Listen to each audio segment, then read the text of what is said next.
Context is having a birthday, and we're going live. On April 20th at 2 p.m. Pacific Time, join myself, Elendriel, Aerolade, and a few guests on our Twitch TV channel for a live birthday podcast from sunny Las Vegas. We'll drink yard-long vodka slushies and reminisce about the last year in video games. Thanks to you, our listeners, for making this podcast awesome, and see you in Vegas.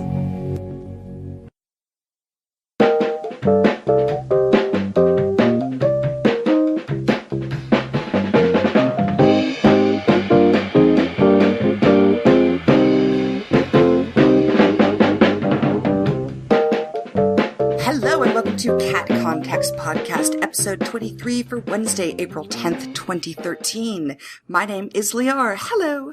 And I think we've got some fun stuff to talk about today, including two popular new games. Elendriel has been playing Trion World's new synergistic action MMO Defiance, while Arrow and I will attempt to describe with very few spoilers why Bioshock Infinite is a hell of a game. And also this week, each of us managed to watch the movie DOA, Dead or Alive, and later I'm going to say terrible things about it. But first, let's say hi to our co-hosts. Arrow, why don't we start with you? How's it going? I'm awesome. Well, that's pretty good. Ellie, how's your weekend going? It's been going well. I played the Star Wars miniature game today. It was fun. There is such a thing? Yeah, so it's a X-Wing, I think it's actually called X-Wing miniatures or something like that. And you get like little replica scale-sized models of X-Wings or A-Wings. There's a Millennium Falcon that just came out. It's like $25 and I kind of want to just buy it because it's awesome. My friend bought Slave 1, so we were having Boba Fett and Han Solo fight each other with a couple of TIE fighters on the side of Boba Fett. That sounds like a pretty satisfying weekend. Yeah, it's pretty cool. Well, speaking of things you played, why don't we start off with you? So Defiance started up last week, and I know, Ellie, you have been playing it. Have you been watching the TV show, too?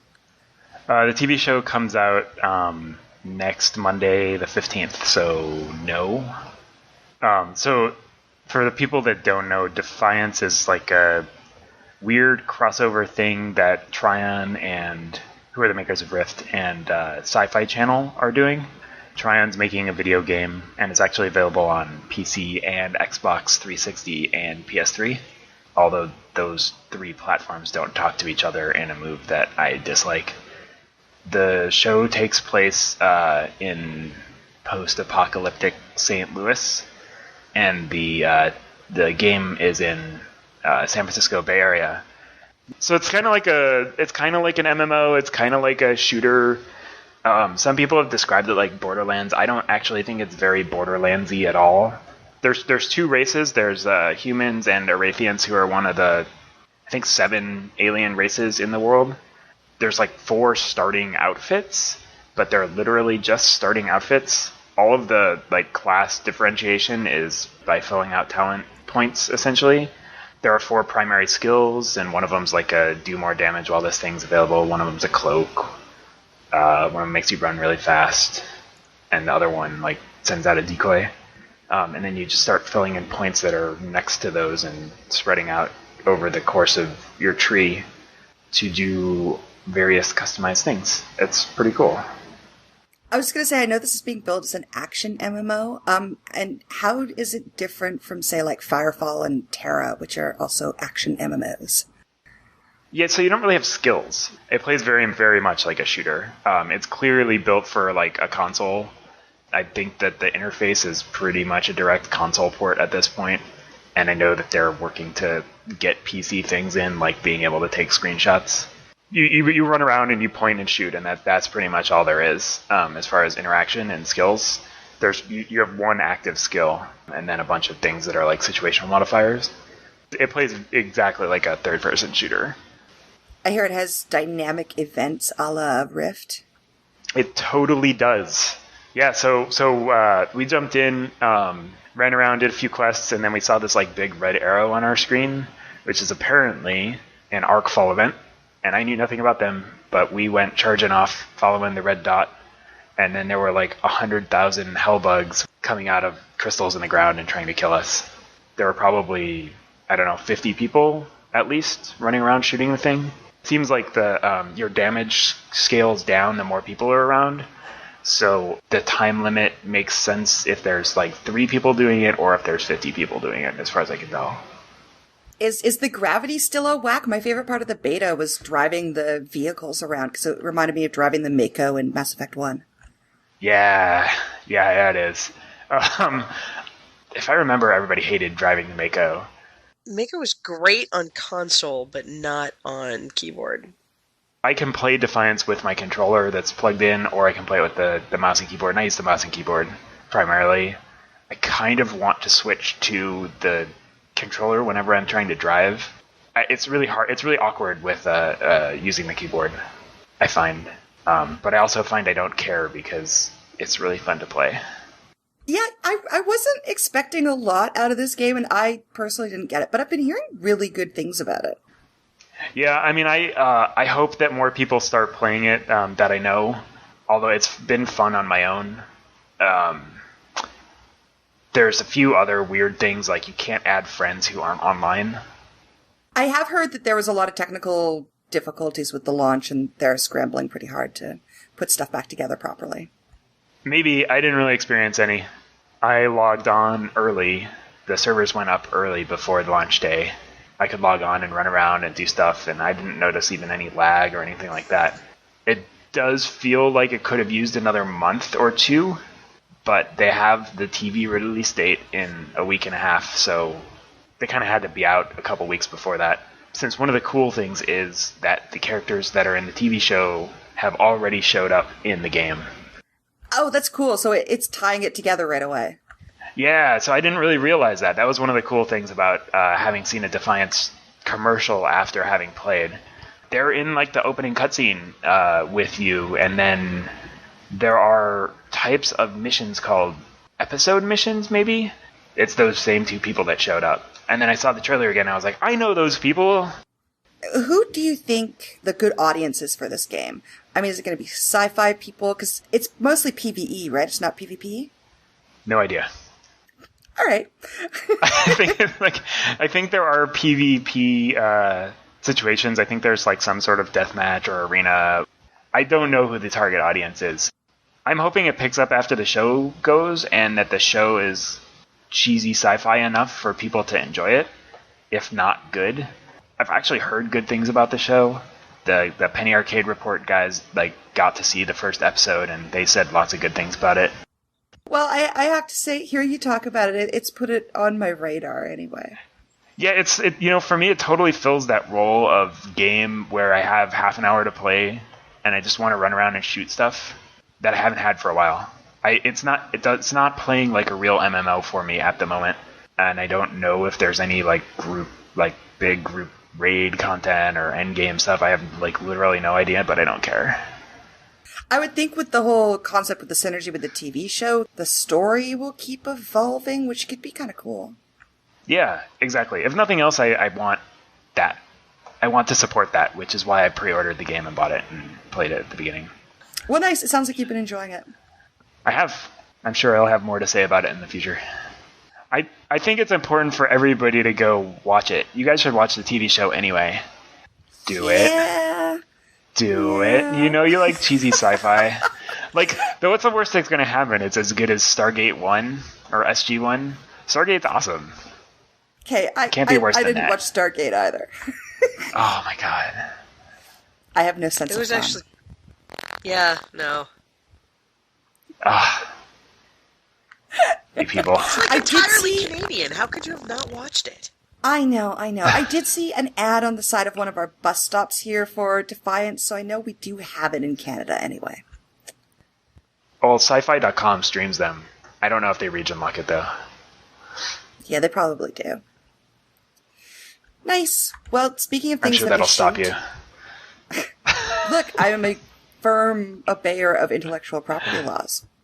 I know. We all are here at Cat Context. Speaking of shooting people, Arrow, how's Bioshock Infinite going? In the time between when we started talking about Bioshock and I was really excited about it and we said we were going to talk about it, and now I have played more of the game and I don't know what happened. When I say that, I mean, I don't know what happened on the back end for people creating this to think this was okay. Yeah, I can still, totally unwaveringly recommend the first half of this game, but the second actual black people show up on screen, stop. Turn it off, that's the end of the game. Putting it in the least spoilery terms possible, there are times and places where "but both sides are just as bad" is an appropriate thematic construct that tells an interesting story.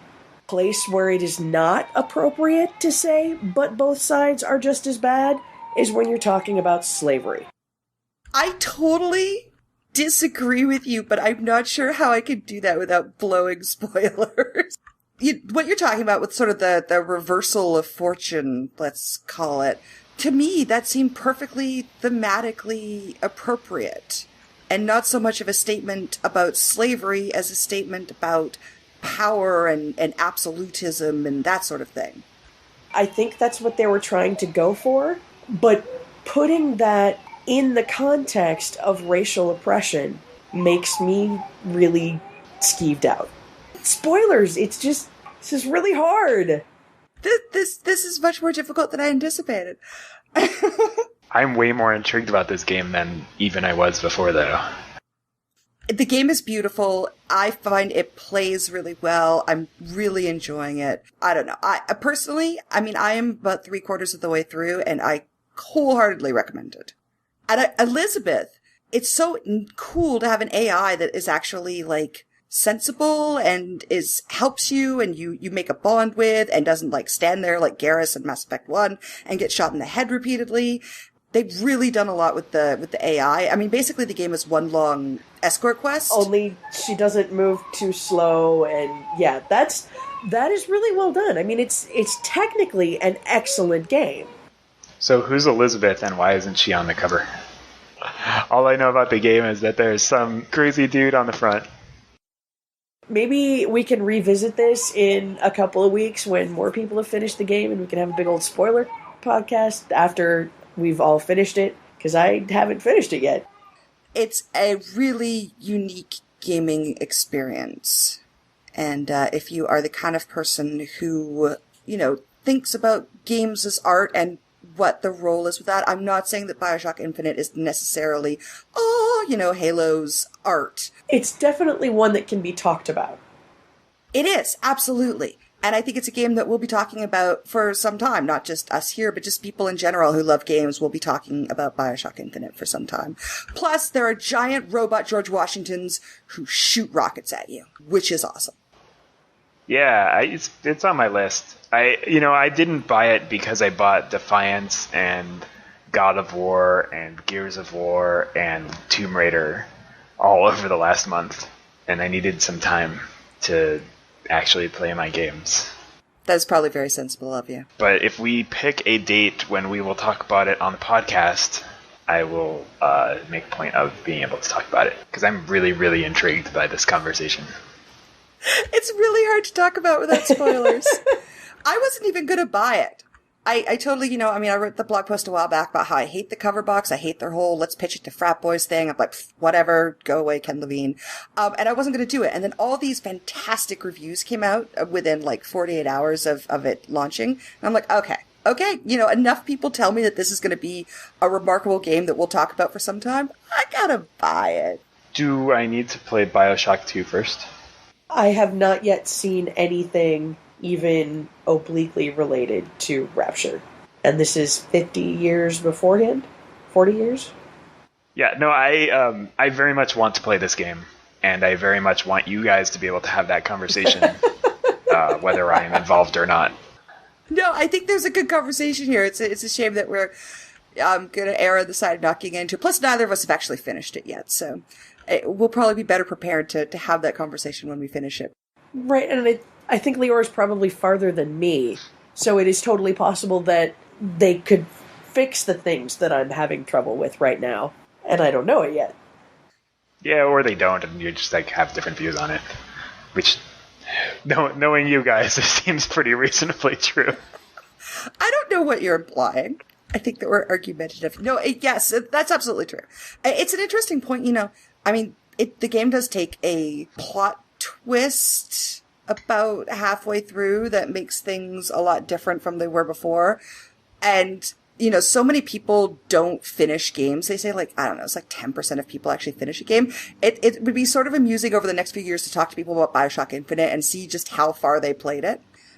I would say there are probably a lot of people who don't make it past the picnic at the beginning.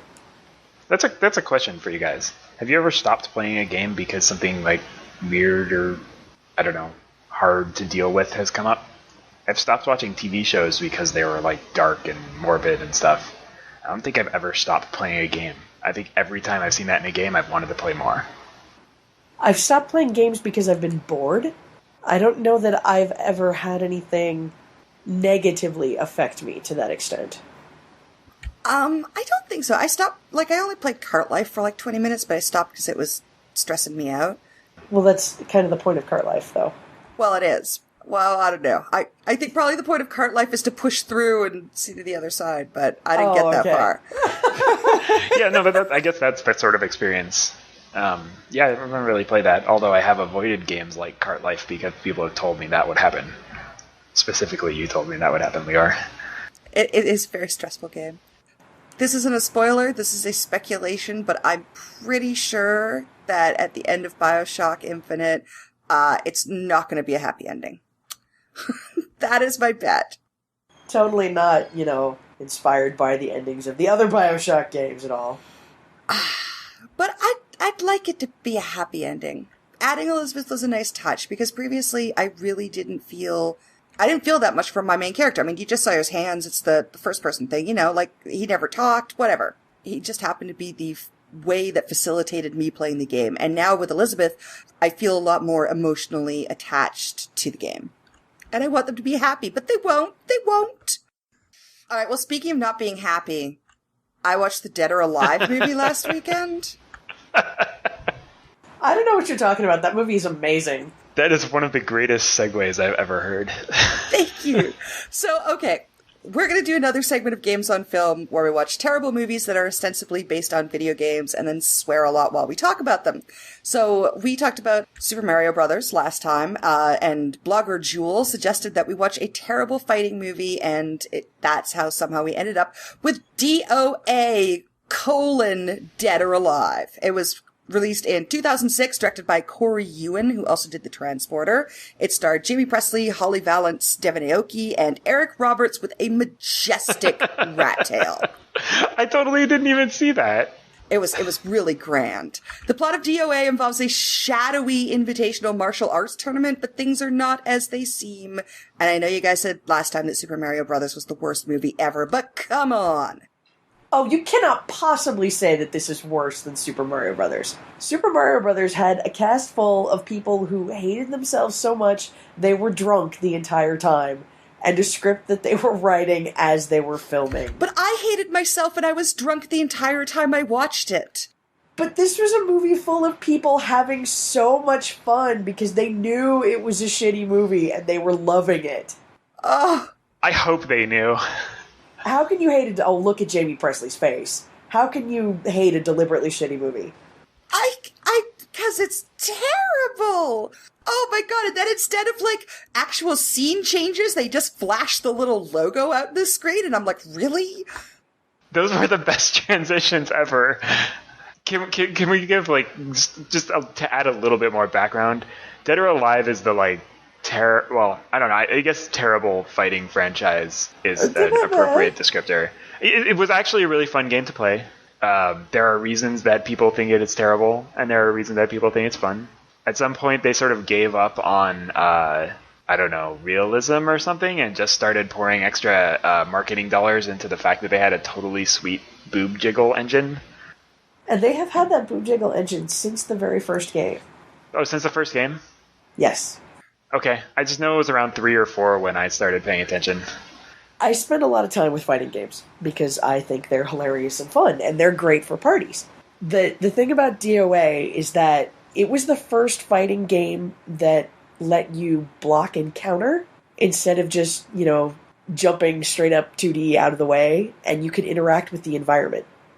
I actually expected this movie to be entirely about volleyball, so that was somewhat of a pleasant surprise. There was at least a 25-minute scene dedicated to volleyball. And Jamie Presley's abs are truly the best actor in the whole movie.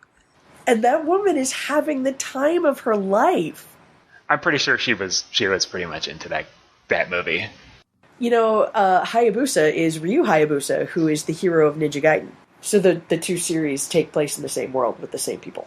Yeah, and we get to the end, and two things. First of all, I don't know if you guys noticed, but they clearly, whoever created their computer system actually built in a CIA alerted warning, which popped up on all the screens, which I was like, it's nice that they built in that error messaging. But, okay, so he's built in this self-destruct feature. They've alerted the CIA. There's apparently an international incident because he has built a machine that can suck the fighting power of up to 4 people at a time. No, that's not what happened. He didn't suck their power. He just, recorded the powers, and then his sunglasses, gave him a prediction and told him what to do so that he could think faster. The evil sunglasses were telling him what they would do based on the way they were moving. I still don't really understand why the CIA would care. This movie was so good. I don't even know how you can hate it. It was so bad good. He created this machine to suck out their fighting powers and put it in sunglasses and sell it. But they had already explained earlier that there's $100 million in a bank on the island. So just screw your machine, take your $100 million out of the bank, and get the hell out of there. I don't understand. But the $100 million totally belonged to that other girl. The $100 million was the prize money for the tournament. Yeah, but if you're going to make a machine to, kidnap and suck the powers out of the tournament players, you may as well just steal the money. But up until the evil sunglasses, that is a totally bright, shiny, candy-filled fighting choreography fun fest. I think the real technology that they had on that island was that somehow they could turn off gravity. Yes. Oh my god, there was some amazing stuff. So it's clear that this came out, I don't know, it came out in 96, which is way later than I thought that it came out. 2006. 2006, I'm sorry. It felt like it should have come out the year after Crouching Tiger, because it had the same sort of wire flight stunt thing, except done way worse. I can't believe you just put DOA and Crouching Tiger in the same sentence. Okay, I'm sorry. You can't tell me that in the opening scene where, whatever her name is, Devon Aoki's character, throws a sword across an army of people who want to kill her, and it goes perfectly straight, and she runs across their heads, then leaps off of their heads onto the sword, which sticks into the wall just in front of her, perfectly flat, and then she catapults over a cliff, throws off her royal attire, and has a wingsuit underneath, is not amazing and also inspired by Crouching Tiger. She is a ninja princess. That was indeed the best part of the movie. I was like, okay, ninja flying princess, we're going somewhere, and then it just never went there. And then it never mattered again. Also, I love the costumes in this movie. It's basically the entire movie is like a cosplay tournament. Because all of the costumes are perfect. They're exactly lifted directly from the game, with the exception of Kasumi wearing pants. Which she doesn't in the game. It's just that top with the little flappy bits. Yeah, it sure is. But Tina fought in jean jacket and jeans. And she was drinking PBR on her boat. It was so great. It was pretty awesome. I laughed the whole time. Exactly. It's so fun. I mean, I drank a lot of beer while I was watching it too. I was laughing the whole time.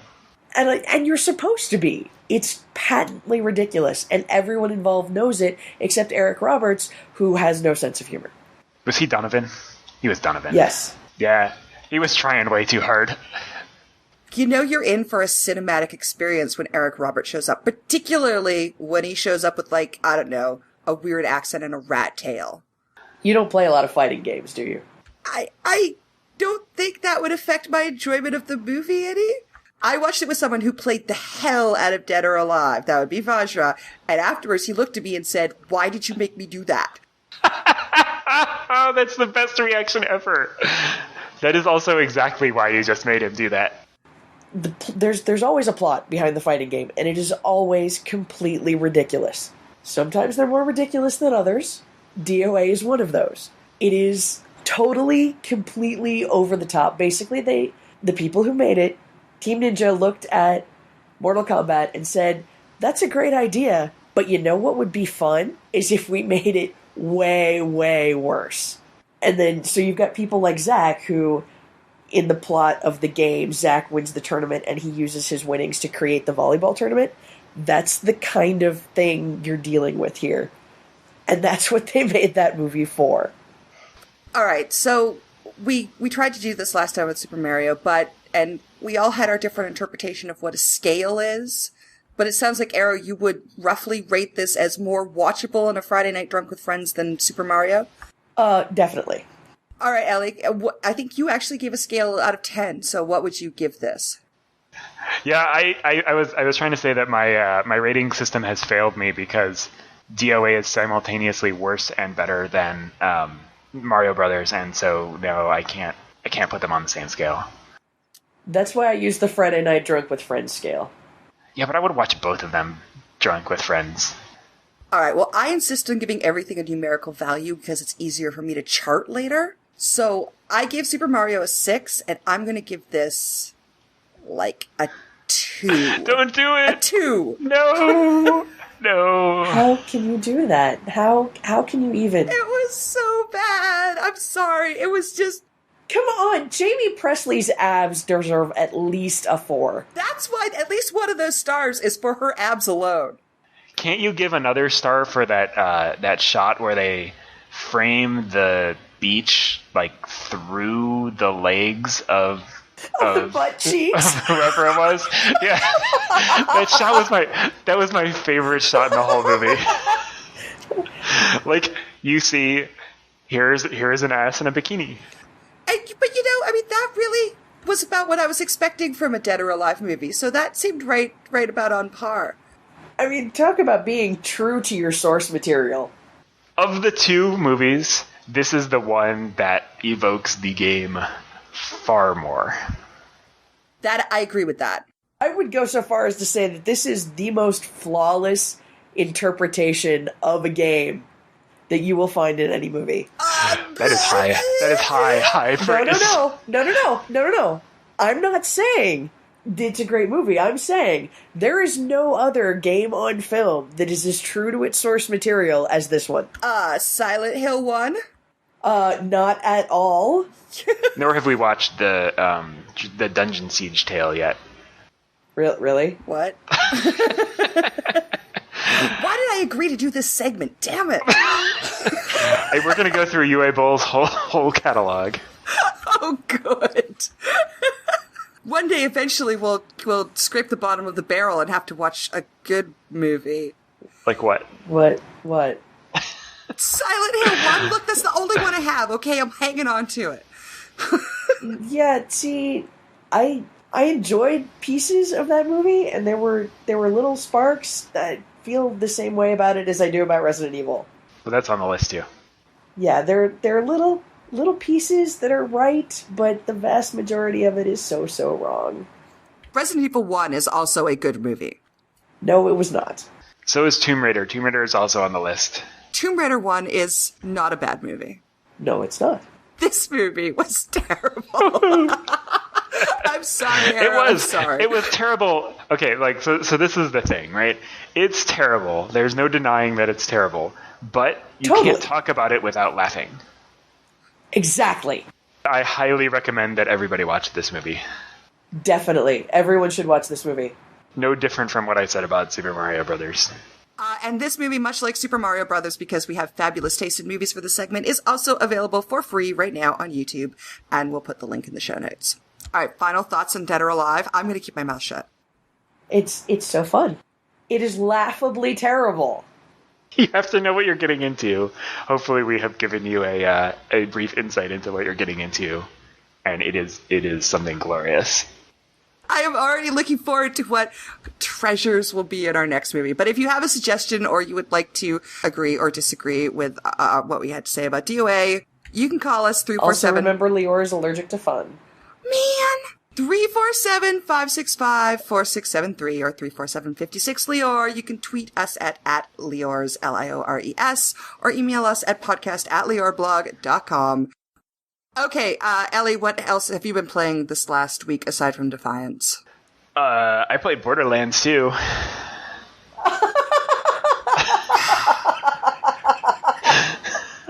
No, seriously. So, Borderlands. You can't see me, but I'm just like shaking my head and waving my hands. Borderlands got its DLC patch, whatever, that upped its level cap and added a third playthrough. And the third playthrough is one that appears to be almost impossible to do solo. I'm sure somebody will disprove that soon, but right now, I don't know. I mean, it's fun again, and I have friends who are playing it, so I'm playing it, although not that much. I also played some iOS games. Do you want to hear about those? Yeah. I got this tip from a podcast, Tested.com podcast that I listened to. They said that the game Pwn is very fun. Yes, that's Pwn, like PWN. It's like a sort of action territory conquer game where you are a hacker trying to fight against other hackers. It's pretty fun. I would recommend it. It might have cost $1. I don't remember. I will say, you mentioned iOS games, and we should get a little plug in here. Currently in Commonwealth countries and soon in America, look up Flower Pot on iTunes. What the fuck is a Commonwealth country? Good Lord, people. Get an education with the Queen's English. Anyway, there is a free game on iOS called Flower Pot. It is made by a friend of ours and a friend of the podcast, Mangle. So if you're looking for a new, pleasant game, check it out. And we'll have him on the podcast soon to talk about it. He has been a guest on the podcast before. He has. And he will be again. All right, Arrow, what else have you been playing? I have been playing a crap ton of Saints Row 3 because my kid thinks it's the best game ever. Well, it is pretty good. She has good taste. How old is your kid? She'll be 3 in September. Best kid ever. Yeah. You missed yesterday when I had to mention on Twitter that she was driving around in the car, running into things, going, oh shit, oh shit. Did you give her the dildo weapon yet? She doesn't use a weapon. She mostly just runs around. She refers to the character as Dude, and she wants Dude to flip cars, set things on fire, and jump in the water. Sounds about like what I wanted to do too. She'll run all over the city to jump Dude in the water. That is her favorite thing. And who am I to deny her jumping Dude into the water? Yeah, it's hard to say that is much different from how I play those kinds of games. I think I saw on Steam too, Arrow, that you've been doing a lot of the achievements and stuff in Saints Row. Yes, because she likes to watch people run around and help with the run around. So we will steer her and pick up collectibles on the way. You know, of all the games I think about when it comes to family fun time, Saints Row was initially low on my list. 1 out of 1 moms agree. Saints Row 3. Pretty cool. Have you been playing anything else? That's about the extent of my playtime. That and Bioshocking when the kid is asleep. She's definitely not ready for Bioshock. Well, I have mostly been playing Bioshock, unsurprisingly, but I picked up Don't Starve last night, which is still in beta, technically. But it will be coming out soon. And it's got a good deal on Steam. It's like $12 for 2 copies of Don't Starve. So FYI, on the next live podcast, might be giving away a copy of Don't Starve. Played a bit of the demo, the beta, the small one that you can get through the Chrome store, and it looks like a lot of fun. It's kind of a combination of like Diablo and Minecraft. Those don't seem like 2 great tastes that would taste great together. I was gifted a copy of Don't Starve also. So I will also talk about it with you next time. Yeah, it looks pretty fun, and I think I read somewhere that really people, on average, can get up to about 30 in-game days before they starve, so I look forward to working with them. I actually had heard that starving was one of the least easy ways to die. It seems really unique. I mean, you do a lot of just sort of rolling around, opening up maps and also harvesting everything you can find and putting them together to create new things. And it's a unique spin on the whole Minecraft building concept, which I love. So this should be pretty cool. And then wolves come and eat you, right? Right, yeah, and then wolves come and eat you, or you forget to sleep and start having hallucinations, or that kind of thing. But aside from that, it's just been Bioshock. Like I said, about 3/4 of the way through, so I am looking forward to figuring out what happened at the end. One of my friends finished playing it today and just sent me a whole stream of frowny faces, so I have a feeling it will be sad. We played an ad before the show, which you guys haven't heard yet, but there's an ad that's going to be before the show, advertising our live podcast in 2 weeks. Is that really only 2 weeks from now? Yes, sir. It is 2 weeks from now. You better start packing. So in 2 weeks, we will be celebrating the first birthday of Cat Context Podcast. It has been an entire year, and we're still doing this. Go fig. We will be live April 20th, Saturday, 2 p.m. PST from Las Vegas. I will be there. Alindra will be there. Perhaps we'll manage to get Arrow calling in. We'll have some other previous guests like Cornhorn and Vajra and Mangle and people who have been on in the past, and we'll also be there. And we'll be on the Twitch TV channel live. So join us in and mock us for being drunk. And we'll put links in the show notes. And save up some awesome questions. Okay, I think that's it. Thank you, Arrow and Ellie, for coming on and talking about non-specifics about Bioshock Infinite. That was really hard. That was a whole lot harder than I was expecting it to be. Yeah, me too. Yeah, I could tell there was a good hour-long podcast on Bioshock Infinite. Yeah, if we could actually talk about stuff, I'm pretty sure. Yeah, I think like next time we all get together for our normal podcasting, it'll be time we can start rolling out the spoilers. So everyone, if you're listening, finish Bioshock in like the next month, okay? Thanks. Well, thank you guys very much. Thank you, listeners, for listening. And it's been a really good year. This has turned out to be a lot more fun than I ever anticipated. And I'm so happy to have Arrow and Ellie here every time doing it with me. And so thanks for listening and making this podcast totally awesome. God, you're so Canadian. Hooray. Okay, we're going now. Good day. Thanks for listening. Bye. Bye.